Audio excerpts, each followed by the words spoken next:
Welcome to today's video. This is going to be an overview of the planner, which allows us to set up tomorrow's truckloads today. In order to be using the planner, we will go to the dispatch menu and choose the route planner.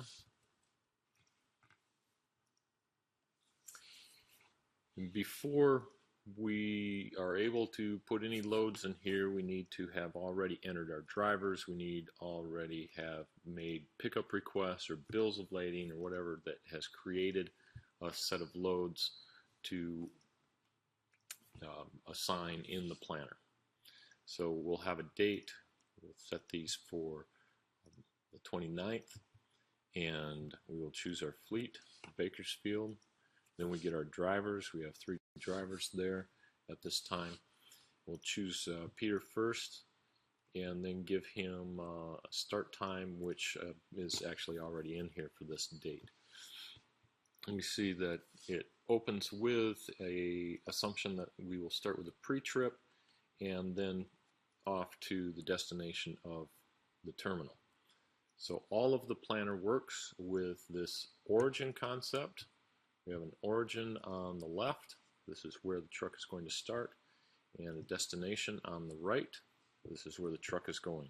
And every trip has an origin destination, and the last leg's destination becomes the next leg's origin. And then we can keep track of the time as we start this trip. As we arrive at our destination, we then have our transit time, and when we end the load, that tells us how much time between arrive and end we've spent in dwell time or unload time at the destination. You can see down in the bottom there's an origin box. These are all the loads that are in the system. If I were to click a destination well site 1A, there are 5 loads. Their destination is utility partner, so these are all return loads from the well site 1A. And if we click on destination, we'll see the 5 loads appear in our right hand screen. The same with well site 2B. It has a destination of well site A. So these are loads that are being shuttled from well site 2B over to well site A. We have utility partners, which is an origin, and that origin is sending off to destination, third destination. We've got some very creative names in here today. That's one pipe load. So all of these different origins, and as we click on them, they then deliver what the destinations are. This particular origin, which is first destination, has 2 destinations inside it. Destination Delta in Fresno and destination utility partners, which is back at our terminal in this case again.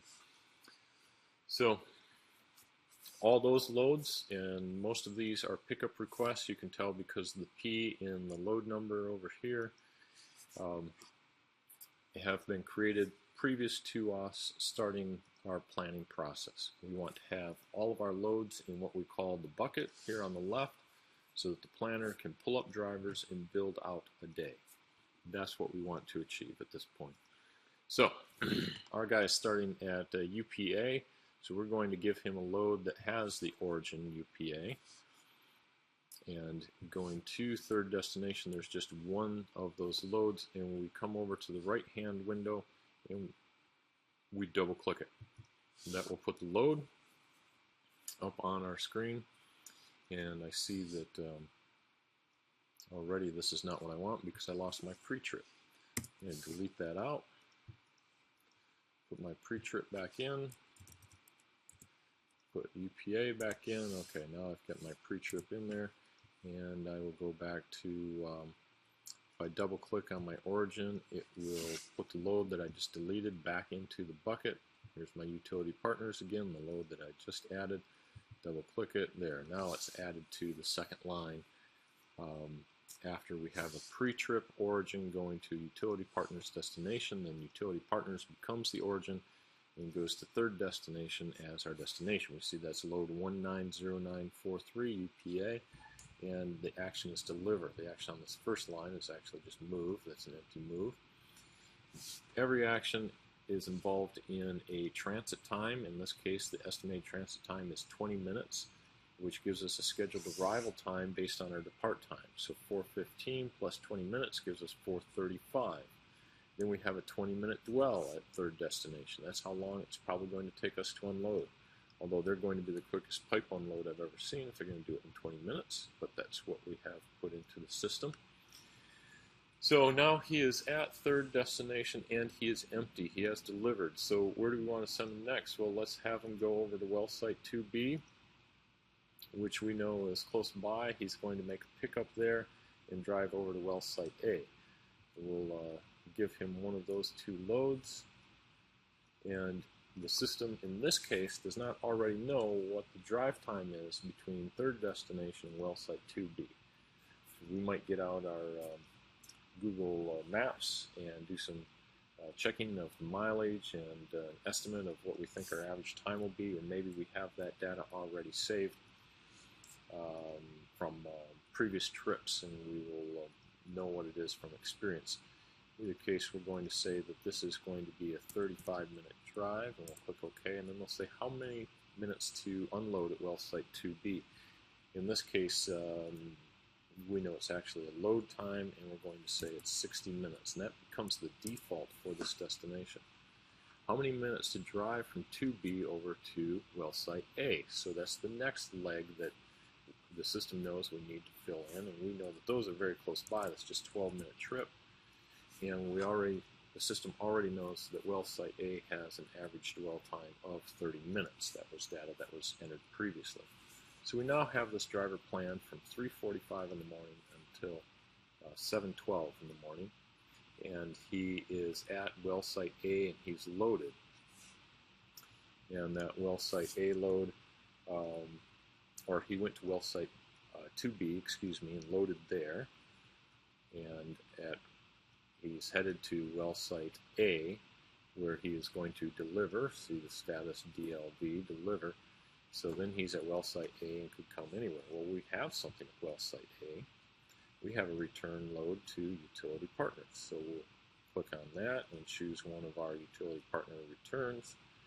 So now he is at well site A and he is delivering P1117442 at 6:42 in the morning. Then his well site A becomes the load. That well site A to 1A, those are close by, and from well site 1A he's going to travel to utility partners back at Bakersfield, our terminal, and make this delivery, so it's a return trip.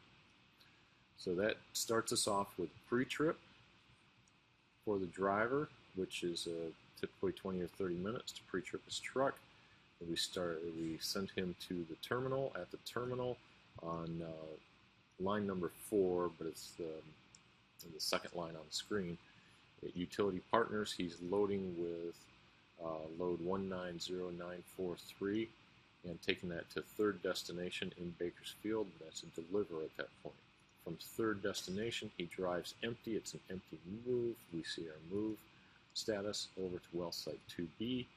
At 2B, is now his origin. He's going to be headed to well site A with load P1117442 to make a delivery. That's what that leg is about.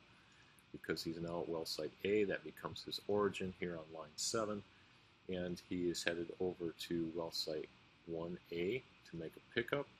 At well site 1A, now his origin, he gets load P1117892 to return to Utility Partners, our terminal, and make this delivery. We now have him scheduled from 3:45 in the morning till 9:39. Maybe we want to start another driver. We'll choose Enrico, and we need to choose a start time for him. He has a later start time, 5 a.m. And our planning screen will appear with the updated remaining loads. Again, we have him at a pre-trip. We want to confirm this line. It just assumes that, but you have to confirm it. Puts in the 30 minutes. Now he's at UPA and he's ready to load to go somewhere. Unfortunately, we have no loads at UPA.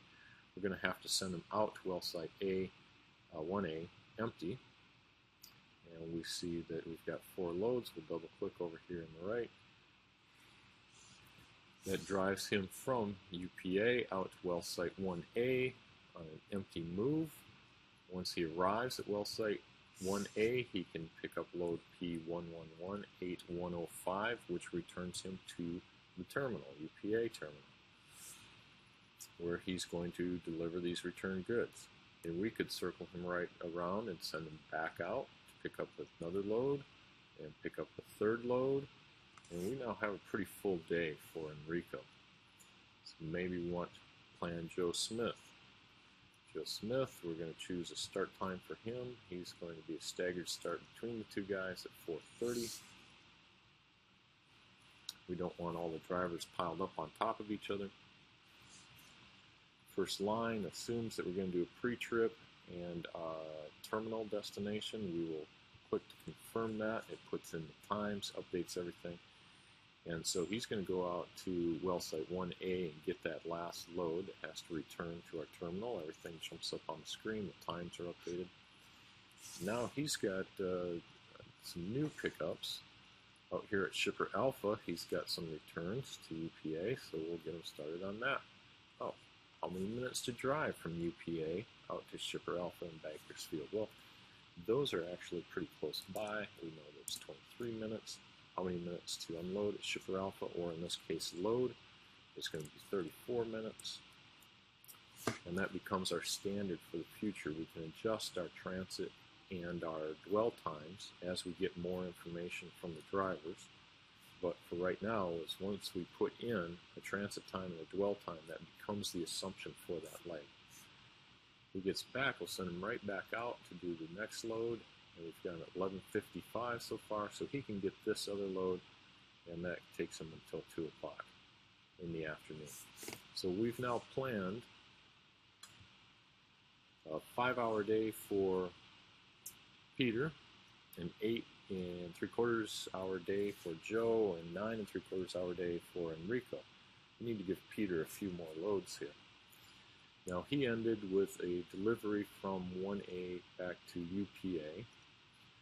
Our origin set down here. We don't have anything at UPA. We have to send him out to get something. We've got Bakersfield 2B over to well site A. He's already done one of those loads. We'll give him another one. So he drives empty.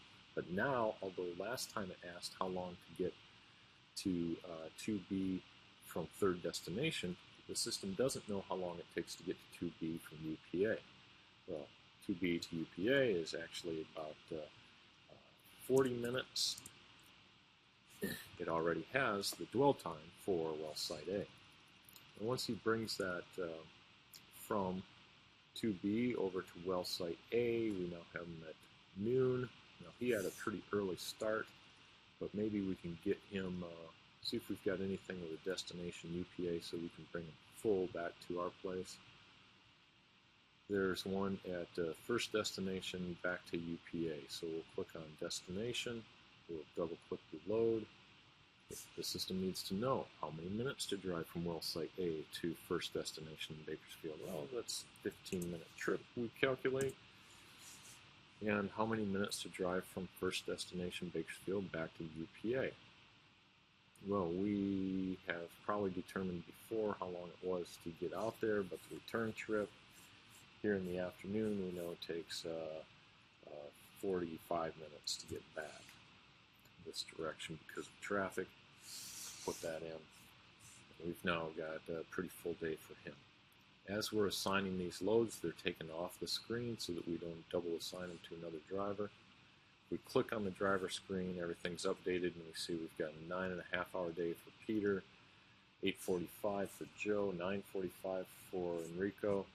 I think we've got a pretty balanced set there. We've still got some loads to do, so we better ask for a few more drivers. So this is how the plan works, that it builds through clicking the loads, double-clicking the loads. It builds out these legs, origin to destination. Previous destination becomes the next leg's origin. And it tells us whether we're doing a move, whether we're doing a deliver. It keeps track of what our scheduled arrival and our scheduled depart is based on the transit times and dwell times that we give it. So we need those transit times and dwell times to be as accurate as possible so that we know how many hours we're assigning to this driver and when we can expect him to be making the deliveries. There's a number of tools here for being able to pull up a driver report that we can print and send to the drivers so that they know what their loads are going to be and what their expected schedule is for the day. We can pull a driver start time so that we know this is when we've got all the drivers starting, this is when they're going to be in the yard. We can pull up orphans or a destination plan. There are clients who like to know, okay, what time are you going to be coming to my place? Well Site 1A has got scheduled arrivals at 6, 6:30, 7:24, 9:45, and 10 o'clock. So they can expect these drivers at these times. We can, that's a summary there for us, but we can pull that for a particular destination as well. So there are a number of other tools here. We'll talk about some of them later. And this will at least give you an overview of what we do with the planner. We'll refine this as we go. Thank you for your time.